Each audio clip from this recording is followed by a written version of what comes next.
ஹே பாட்டி ஒண்ணு தொடங்கட்டுமா, அதிரடி களப்பட்டுமா, கேம்பெயின தான் திறக்கட்டுமா, மைக்க கையில் எடுக்கட்டுமா. ஒரு நிமிஷம், நான் சொன்னேன் ஷாம்பெயினை தான் திறக்கட்டுமான்னு சொன்னேன்.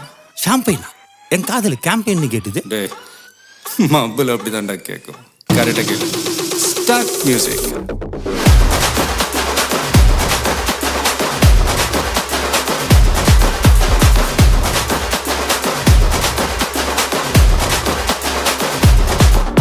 ஹே பார்ட்டி ஒண்ணு தொடங்கட்டுமா, அதிரடி களப்பட்டுமா, ஷாம்பெயின தான் திறக்கட்டுமா, மைக்க கையில் எடுக்கட்டுமா, இடி இடி